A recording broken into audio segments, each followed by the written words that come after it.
Good morning mga bossing. Manglaog ta karon sa tilapia mga boss gamit ni atong asola. Mao ni siya ay gamit jud sa asola mga boss, malaog jud sa siya sa isda di lang kay sa manok. Na kay tilapia di ahito magamitan jud ni mga asola. Kana siya nga asola mga boss, taud-taud na nahurot na.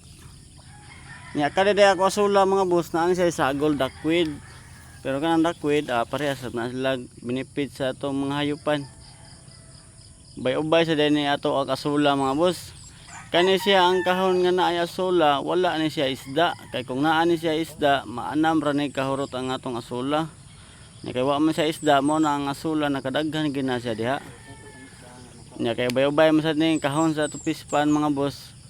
Atong ganiro og itsa aning asula. Pero naagya po na sila commercial feeds mga boss kanang floater. Amo ra na alternate kay mahal man ang floater mo nang amo lang sa gamitan og gasula para makatipid sad sa floater mga boss. Kibot-kibot lang agi sa mga isda mga boss nangaon sa atong gasula.